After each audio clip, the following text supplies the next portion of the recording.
자녀가 울 때마다 목을 조르고 때리고 학대하는 부모가 있습니다. 또 어제는 세 아이 중 두 자녀를 살해한 부부에게 징역 23년 형이 선고된 사건도 있었습니다.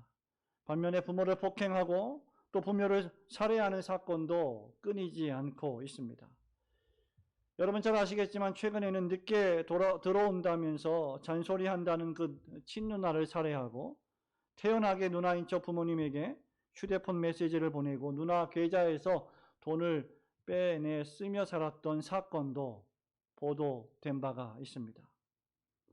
이런 비참하고 불행한 뉴스는 생각보다 우리 주변에 너무 많아 충격적일 정도입니다. 어제 또 여러분 기사에서 잘 보셔서 아시겠지만 안양의 택시 기사를 젊은 20대 젊은 청년 둘이 폭행하는 무자비한 사건이 벌어졌습니다. 이 기사는 그리스도인이고 병원에 입원해서 중환자실에서 수술을 받고 치료를 받고 있다고 합니다. 성도 여러분, 행복해야 할 오늘날 우리 가정과 이 사회가 왜 이렇게 되어버렸을까요? 상상도 하지 못할 폐륜적인 일들이 왜 벌어질까요? 그것은 의심의 여지 없이 오늘날의 가정이 하나님 경외하기를 떠나고 가정에 관한 성경적인 원리 따르기를 저버렸기 때문입니다. 가정을 지으신 하나님께서 말씀하신 원리대로 가정을 꾸리고 살아가야 가정이 평안하고 행복한데 사람들이 저마다 이기적으로 살아가고 자기 마음대로 살아가기 때문에 오늘날 가정이 망가지는 것입니다. 사람들이 자기 감정과 분노에 자신을 내맡기며 하나님의 말씀에 복종하며 순종하며 살지 않고 그 죄악된 분노와 감정과 세상의 부조리에 화를 내며 살아가기 때문입니다. 바울은 에베소서 1장부터 3장에서 하나님을 믿는 신자들이 받은 그 놀라운 구원의 내용이 무엇인지를 설명한 후에 4장, 5장, 6장에서는 진실한 그리스도인의 삶에 대하여 가르치고 있습니다. 이제 그 교훈에 대한 마지막 장인 6장은 1절부터 4절 우리가 오늘 아침에 읽은 본문의 말씀에 그리스도인의 가정생활에 대하여 교훈하고 5절부터 10절에서는 사회에서의 신자의 삶에 대하여 가르치고 11절부터 20절에서는 더 나아가 그리스도인이 싸울 영적인 전투에 대하여 소개하고 기도함으로 성도들을 격려하고 이 에베소서를 마치고 있습니다. 에베소서 6장은 그리스도인의 신앙생활이 그저 교회나 예배당 안에서 멈추지 않고 가정과 사회로 확장된다는 것을 뜻합니다. 내가 받은 놀라운 개인적인 구원이 개인 구원으로 멈추지 않고 가정에서 빛을 발하고 더 나아가 사회와 국가에서 확장되어 소금과 빛으로 살아가야 한다는 것을 바울은 권면하고 있습니다. 그 첫 번째 기본적인 장소 가운데 하나가 바로 가정입니다. 오늘 본문에서 바울은 자녀들에게 부모님을 주 안에서 순종하고 공경하라고 명령하면서 이것이 약속이 첨부되어 있는 첫 번째 계명이다, 첫 계명이다 라고 말하고 있습니다. 그런데 이 계명은 그냥 따르고 지켜야만 할 계명이 아니라 약속이 주어진 계명입니다. 행복하고 즐거운 가정이 되려면 하나님의 말씀에 계명대로 살아가는 가정을 만들어야 합니다. 그런데 이렇게 살아갈 때 하나님은 놀랍게도 어떤 약속까지 주어주신다는 말입니다. 그 약속이 주어져 있는 계명이 과연 무엇입니까? 첫 번째로 그 약속이 주어져 있는 축복의 약속이 주어져 있는 그 계명은 부모님을 주 안에서 순종하라는 계명입니다. 우리 1절 말씀만 한 번 더 읽어보겠습니다. 자녀들아 주 안에서 시작. 자녀들아 주 안에서 너희 부모에게 순종하라. 이것이 옳으니라. 우리 가정이 행복하고 평화로운 가정이 되려면 자녀들이 부모님에게 순종해야 합니다. 부모에 대한 자녀의 태도는 무엇보다도 순종과 공경에 있습니다. 바울은 1절에서 우선 너희 부모에게 순종하라고 명령합니다. 순종이란 청종함, 즉 부모님이 하신 말씀, 아버지, 어머니가 하신 말씀을 잘 듣고 그 말씀을 잘 따르는 것을 뜻합니다. 구약 성경에서도 부모 순종은 이미 예언되어 있지요. 솔로몬의 잠언 1장 8절에서 내 아들아 내 아비의 훈계를 들으며 내 어미의 법을 떠나지 말라고 명령합니다. 그렇게 30장 11절에서는 아버지를 저주하며 어머니를 축복하지 않는 무리가 있다고 지적하면서 17절에서는 아비를 조롱하며 어미 순종하기를 싫어하는 자의 눈은 골짜기의 까마귀에게 찍히며 쪼이고 독수리 새끼에게 먹히리라고 경고한 바 있습니다. 솔로몬 왕은 부모를 거역하는 자들을 가리켜서 위선자들, 교만한 자들, 가난한 자를 착취하는 자들과 동일한 자로 묶어서 취급합니다. 여러분, 이것은 자녀들이 부모님에게 순종하지 않을 때 그것이 얼마나 나쁘고 악한 죄인지를 잘 보여줍니다. 신명기 27장 16절에서 모세는 이렇게 말합니다. 그의 부모를 경홀히 여기는 자는 저주를 받을 것이라 할 것이요 모든 백성은 아멘 할지니라 고 기록했습니다. 그렇게 바울은 본문 말씀에서 에베소서 본문 말씀에서 부모에게 순종하고 공경하는 것이 옳다라고 말했고 약속이 있는 첫 계명이다라고 한 것입니다.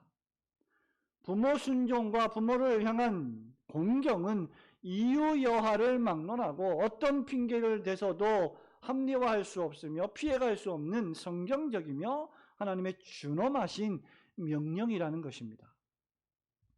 부모님에게 순종하는 것은 또한 부모와 자녀 관계의 본성에 비추어 볼 때도 자연적으로 옳은 것입니다.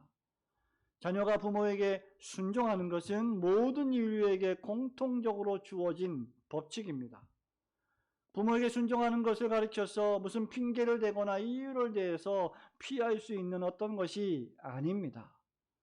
하나님은 레위기 19장 32절에서 모세에게 이렇게 말씀하십니다.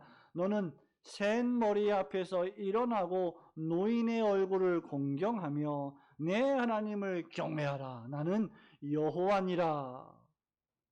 이 말씀은 흰머리, 백발이 성성한 노인, 어른에 대한 공경과 동시에 하나님을 향한 경외가 연결되어 있음을 잘 가르쳐 주고 있습니다.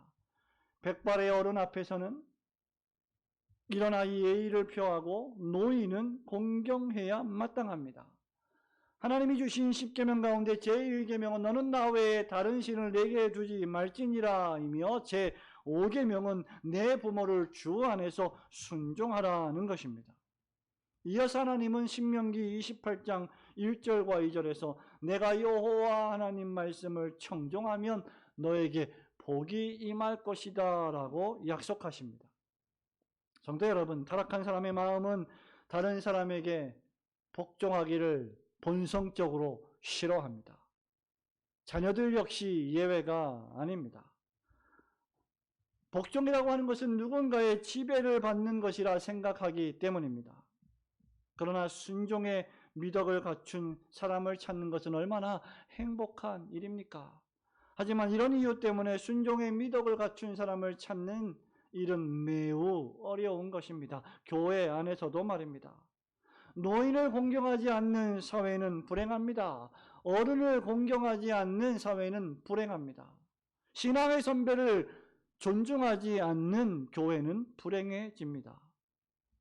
그렇게 성경은 순종을 부탁하지 않고 명령하고 있습니다.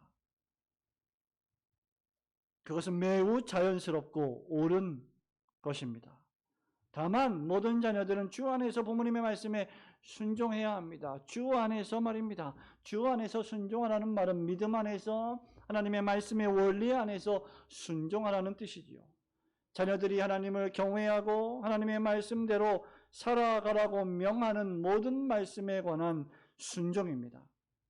따라서 부모는 하나님 말씀에 반하는, 하나님 말씀에 위배되는 뜻을 자녀들에게 강요할 수 없습니다. 하나님을 예배하지 못하게 하는 명령을 내릴 수 없습니다. 세상 방법대로 타협하며 불신하며 하나님을 떠나게 만드는 배교의 행위를 명령할 수 없습니다. 하나님 뜻대로 살지 않고 세상의 가치와 뜻대로 성공을 추구하는 것은 성경을 저버리는 행위가 됩니다.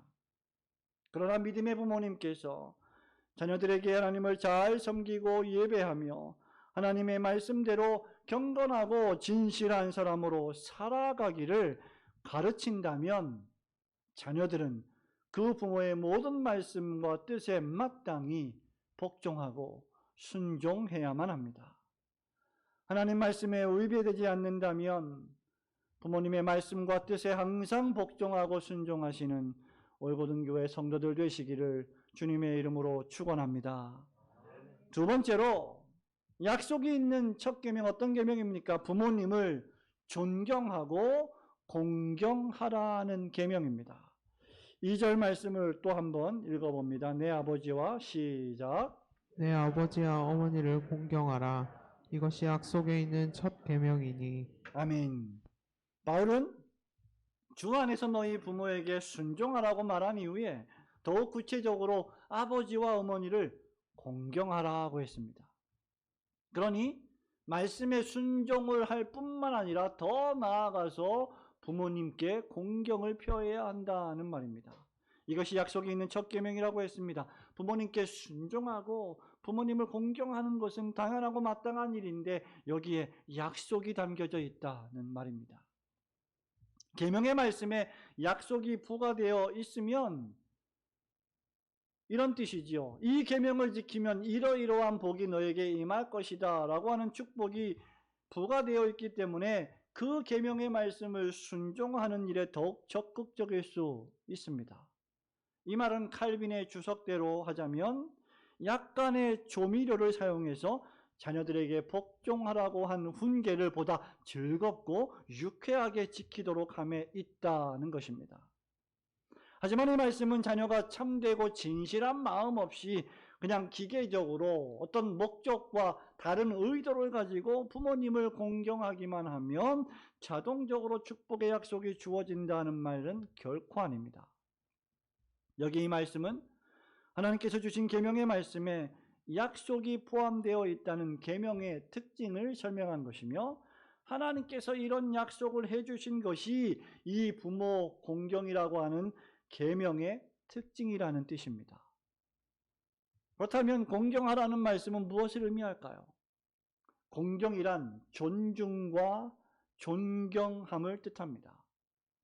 존중이 없다면 존경은 존재하지 않습니다. 존중이란 무엇입니까? 높이는 것입니다. 귀하게 여기는 것입니다.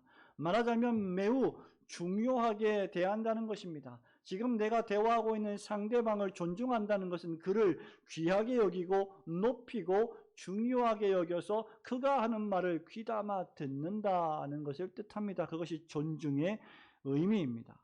우리 예수님께서도 요한복음 19장 26절과 27절에서 지상에 계실 때 어머니를 존중하셨고 매우 귀히 여기셨습니다.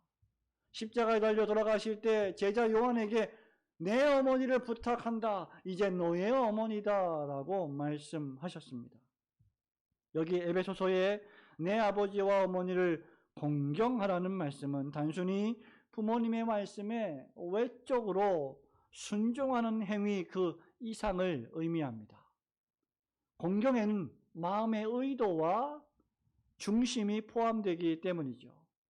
공경이라고 하는 것은 부모를 향한 자녀들의 마음의 태도입니다. 따라서 단순히 복을 받기 위한 순종이나 아니면 아버지가 무서워서 어머니가 무서워서 공포심으로 그 말에 따르는 순종이 여기에는 적어도 자리할 여지가 없습니다. 여기 공경하라는 말은 마음을 다하고 목숨을 다하고 뜻을 다하고 힘을 다하여 하나님을 그렇게 사랑하듯이 부모님을 전인격적으로 사랑하고 존귀히 여기며 부모님을 향해 존경과 사려 기쁨을 나타내라 하는 말입니다. 즉 진심에 우러나와서 순종하고 사랑하라는 것이죠. 입에 발린 말로 의식으로 어떤 행사로 사랑하는 말이 아니라 진심으로 마음속에서 순종하고 사랑하는 것을 뜻합니다. 어떻게 구체적으로 하는 것이 부모님을 공경하는 것일까요?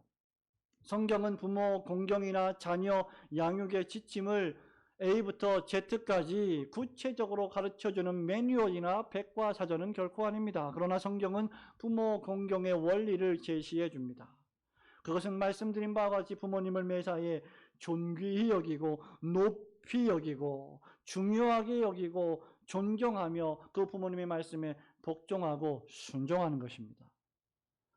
나의 삶의 우선순위 가운데 하나님을 경외하고 예배하는 것이 항상 최우선순위로 포함되어 있어야 할 것인데, 그것 다음으로 포함되어 있어야 할 것이 바로 부모를 향한 공경이라는 것입니다. 부모를 공경하려면 부모님을 자주 생각해야 하고 찾아 배워야 합니다. 눈에서 멀어지면 마음에서도 멀어지는 법입니다. 마음에 생각하고 있다면 찾아 배워야 합니다. 가장 큰 효도는 무엇일까요? 얼굴을 보이는 것입니다. 여러분, 가장 큰 교제는 무엇일까요? 만나는 것입니다. 친구를 만나 교제하고 밥을 먹고 식사하고 차를 나누며 대화를 나누는 것, 그것이 바로 친구의 우정이 아닙니까? 효도라고 하는 것은 부모님에게 얼굴을 보여드리는 것입니다.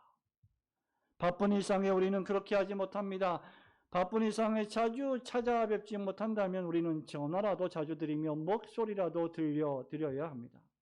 또한 부모님께 사랑한다고 감사한다고 말하고 표현해야 합니다.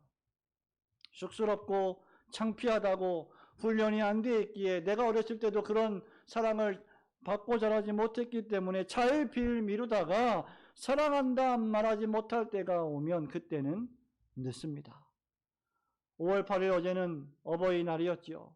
많은 어버이들이, 많은 자녀들이 어버이 주일, 어버이날의 행사를 가졌습니다.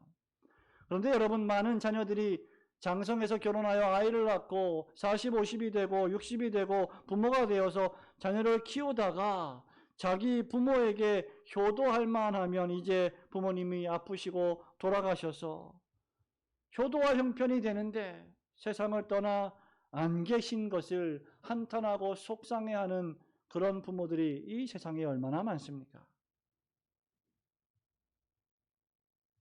그러므로 여러분, 사랑합니다, 감사합니다 라고 말할 수 있을 때 그때 해야 하는 것입니다.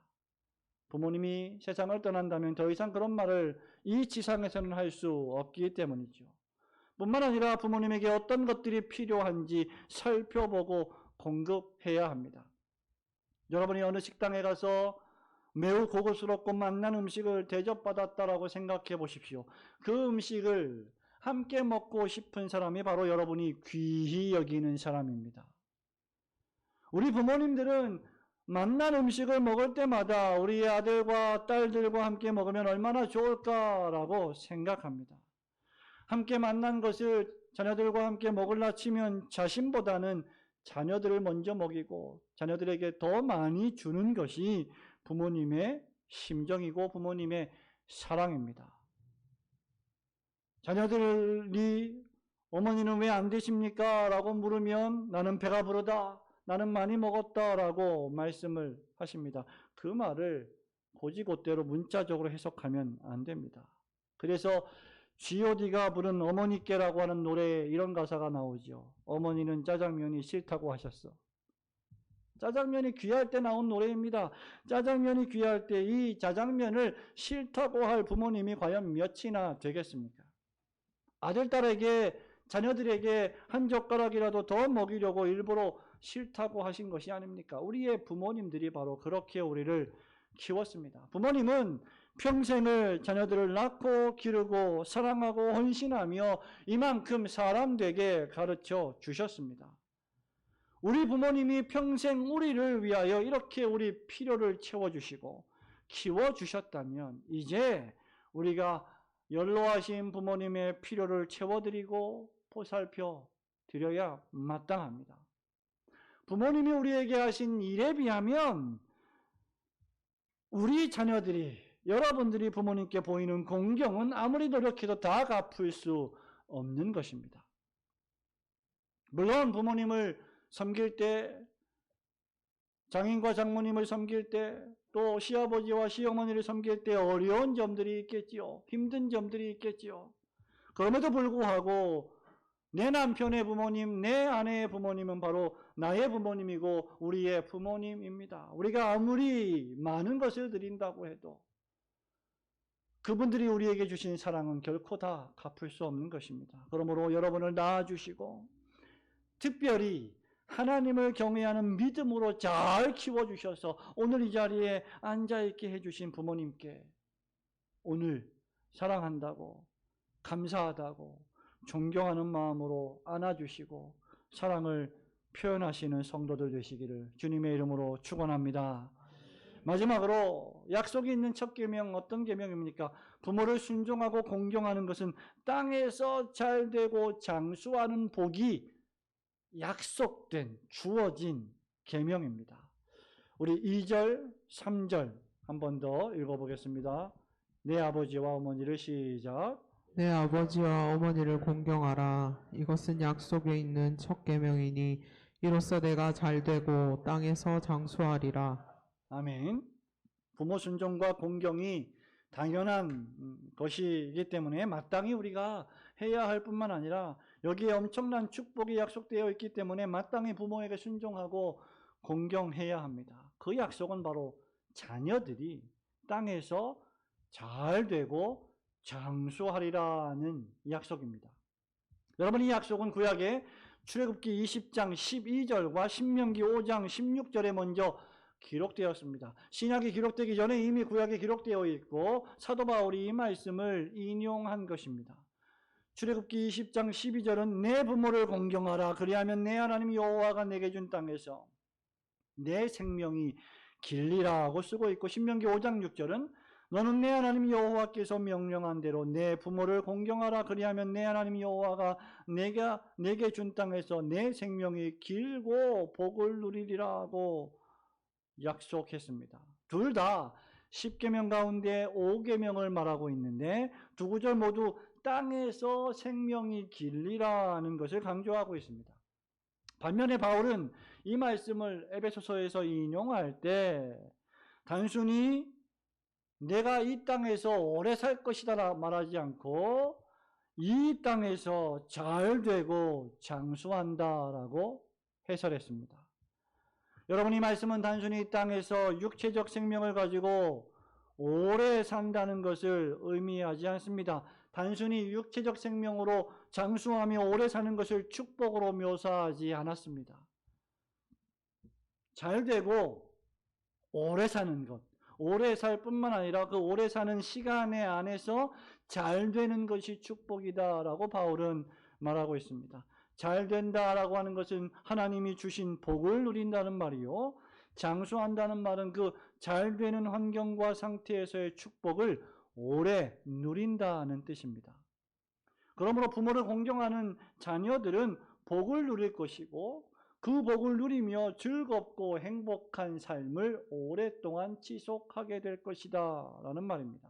반대로 부모를 공경하지 않고 패악을 저지르며 불효하고 순종하지 않는 자녀들은 이 세상에서 얼마나 오래 살든지 관계없이 잘 되는 것 같지만 잘 되지 못할 것이요, 장수하는 것 같으나 복을 누리지 못할 것이요, 장수의 삶이 결국은 오래 사는 장수의 삶이 아니게 된다는 것입니다.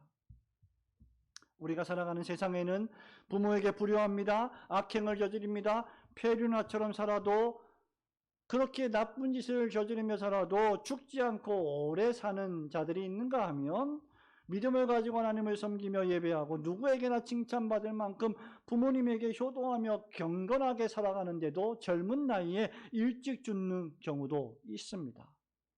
그러므로 에베소서 이 말씀은 잘되고 장수한다는 말씀은 틀린 말씀이 아닙니까? 라고 여러분 생각하시겠지만 말씀드린 바와 같이 단순히 이 세상에서 육체적 생명을 오래 유지하는 것이 부모 공경에 담긴 축복의 약속이 아닌 것은 분명합니다. 그것은 땅에서 잘되고 장수하는 복입니다. 경건한 부모에게 불효하고 불순종하는 자녀들은 신앙으로 바르게 훈련받지 못한 자녀들입니다. 그들은 악하고 방탕해집니다. 세상 문화와 가치를 추구하며 세상의 쾌락과 안목의 정욕을 추구합니다. 얘야, 술 취하지 마라. 술을 너무 많이 마시지 마라. 담배는 해로우니 건강에 좋지 않으니 담배 피지 말아라. 좋은 믿음의 친구들을 사귀어라. 이런 말씀들을 잔소리로 여기고 매일매일 술, 담배를 죽이고 마약에 빠지고 문란하게 살아간다면 그의 건강과 수명은 오래가지 못할 것이고, 또한 죄를 저지르며 악하게 살아가는데도 꽤 오래 살며 심지어 100세까지 산다고 해도 그런 삶은 바울이 말하는 3절 말씀처럼 잘되고 장수하는 삶이 될 수는 없을 것입니다. 그러므로 여기 잘되고 장수한다는 말씀은 단순히 육체적 수명을 오래 산다는 것을 뜻하지 않습니다. 그것은 자녀들이 하나님을 참되게 섬기고 하나님의 말씀을 청종하며 부모님께 순종하며 사랑하고 공경하는 삶을 살 때 주어지는 축복입니다. 신자의 자녀들에게는 이런 축복이 약속되어 있습니다. 이 약속의 축복을 누리려면 자녀된 여러분 모두가 부모님께 순종하고 부모님을 공경하는 매우 단순한 삶을 살아야 합니다. 여러분이 부모를 공경하지 않는데 여러분의 자녀들이 어찌 여러분을 공경하는 삶을 본받을 수가 있겠습니까? 그러나 우리가 우리의 부모님을 순종하고 공경하는 단순한 삶을 살아간다면 여러분의 삶은 행복하고 평안해질 것이요, 여러분의 자녀들도 그렇게 행복하고 단란하고 화목하며 평안한 축복을 누리게 될 것입니다. 신앙의 부모들은 자녀들을 사랑으로 가르치고 주의 교양과 훈계로 양육하며, 믿음의 자녀들은 그런 부모님께 순종하고 공경하는 가정을 보는 것은 얼마나 아름답습니까? 부모님을 순종하고 공경함으로 이 땅에서 잘되고 장수하는, 참되게 오래 사는 올고등교회 모든 성도들이 되시기를 주님의 이름으로 축원합니다. 사랑하는 우리 성도 여러분, 말씀을 맺습니다. 이런 순종하고 공경하는 자녀들을 낳고 양육하기 위해서 부모는 어떻게 해야 할까요? 4절 말씀을 우리 한 번 더 읽어보겠습니다. 4절입니다. 시작. 또 아비들아, 너희 자녀를 노엽게 하지 말고 오직 주의 교훈과 훈계로 양육하라. 4절에서 부정적으로는 노엽게 하지 말고 긍정적으로는 주의 교양과 훈계로 양육하라고 명령합니다. 노엽게 한다는 것은 분노하는 감정을 만들어내는 것입니다. 그 원인은 무엇일까요? 주로 부모가, 아버지 어머니가 지나친 엄격함과 가혹한 행동을 보일 때, 또 자녀들 가운데, 여러 자녀들 가운데 한 자녀를 특별히 편애하게 될 때 다른 자녀들은 분노하게 됩니다. 노여워하게 됩니다. 자녀들은 부모가 지나치게 엄격하거나 가혹할 때, 자녀들에게 용서를 베풀지 않을 때 노여워하게 됩니다. 부모가 집에서 상소리를 하고 부부싸움을 매일매일 하며 폭언을 일삼고 심지어 폭행을 휘두른다면 자녀들이 분노하게 되고 그것은 고스란히 상처로 남게 됩니다. 그리고 그러한 자녀들이 자라서 또 부모가 된다면 그렇게 될 가능성이 매우 높아집니다. 그러므로 자녀들을 양육할 때 부정적으로 하지 않아야 할 일이 바로 자녀를 노엽게 하는 일입니다.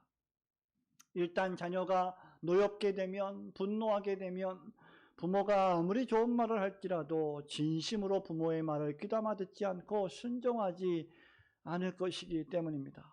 반대로 부모는 자녀를 주의 교양과 훈계로 양육해야 합니다. 교양이라고 하는 것은 교육입니다. 훈련입니다. 징계를 뜻합니다. 훈계라고 하는 것은 말을 통한 가르침과 훈련을 뜻합니다.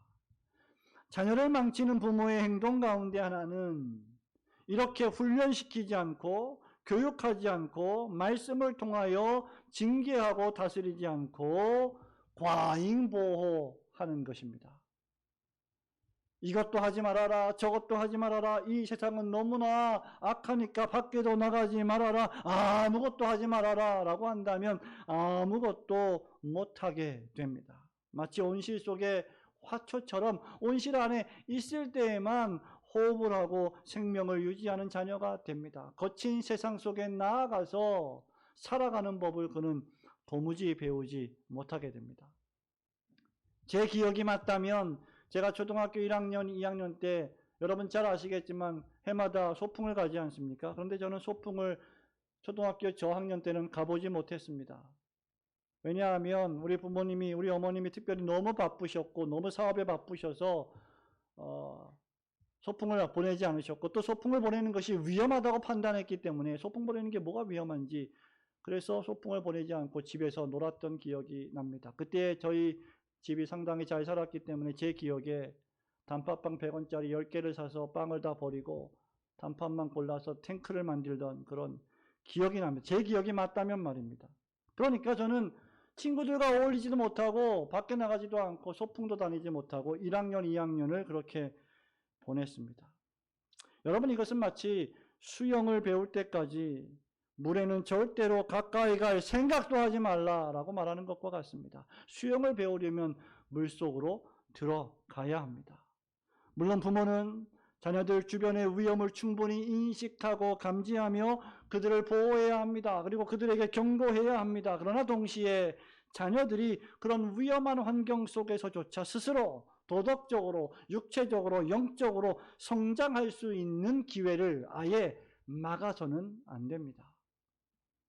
그렇다면 우리는 이 세상을 떠나서 산으로 들어가 수도승 생활을 해야 할지도 모릅니다.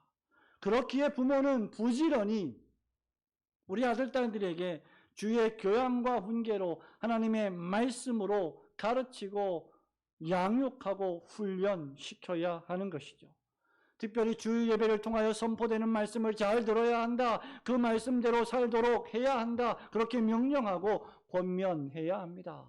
자녀들이 주일을 지키지도 않고 자녀들이 설교를 귀히 여기지도 않고 자녀들이 하나님의 말씀을 존귀히 여기지도 않는데 그런 자녀들을 책망하지 않는 부모라면 정말 심각한 부모가 아닐 수 없습니다. 주의 교양이 행동을 통한 교육이라면 훈계란 말을 통한 교육이라고 했습니다. 부모는 할 수만 있으면 본인 자신이 먼저 주의 교양과 훈계를 따라 모범된 신앙생활을 해야 합니다. 주님의 말씀을 기초한 행동과 말로 신행을 일치시켜서 부지런히 자녀들을 삶의 모범을 통해 가르쳐야 합니다. 주님의 교양과 훈계로 양육받지 않은 자녀들은 주의 교훈과 도리를 모르게 될 것이요 후일 그리스도를 떠날지도 모르기 때문에 부모는 기회 있을 때마다 자녀들이 같은 집에 한 지붕 아래 살 시간 동안 주의 교양과 훈계로 부지런히 가르쳐야 합니다. 그리고 자녀들은 그런 부모님의 주의 교양과 훈계를 잔소리로 여겨서는 절대로 안 되며 하나님이 하시는 말씀으로 여기며 받아들일 줄 알아야 합니다. 저는 여러분의 믿음의 자녀들이 후일 여러분의 장례식장에서 다음과 같이 말하고 고백할 수 있도록 부지런히 자녀들을 주의 교양과 훈계로 가르치기를 소망합니다. 저에게 하나님을 경외하고 예수님을 믿는 부모님을 주신 것을 진심으로 감사드립니다. 저는 부모님의 은혜에 큰 빚을 졌습니다. 저를 무릎에 앉히고서 어렸을 때부터 저를 위하여 기도해 주시고 성경책을 읽어주신 어머님의 기도 덕분에 제가 여기 이렇게 서 있습니다. 제게 하나님의 말씀을 가르쳐 주신 아버지 덕분에 그리스도인으로 살아간다는 것이 무엇인지를 알게 되었습니다. 하나님을 경외하는 아버지와 어머니가 안 계셨다면 오늘날의 저는 존재하지 않았을 것입니다. 이런 고백들이 여러분의 장례식장에서 여러분의 자녀들이 여러분을 추억하며 고백하는 말이 되기를 소망합니다. 우리 올고든 교회 모든 자녀들이 후일 이런 고백을 할 수 있도록 제가 여러분의 장례식을 집전할 때 여러분의 자녀들이 그런 멋진 고백을 할 수 있도록 오늘부터 계속해서 자녀들을 주의 말씀과 훈계로 양육하는 부모님, 그리고 여러분의 부모님을 뜨겁게 사랑하고 공경함으로 삶의 모범을 보이는 부모님, 그리고 그런 부모님을 사랑하고 존경하며 순종하는 우리 올고든교회 모든 성도들, 자녀들이 되시기를 주님의 이름으로 축원합니다. 아멘.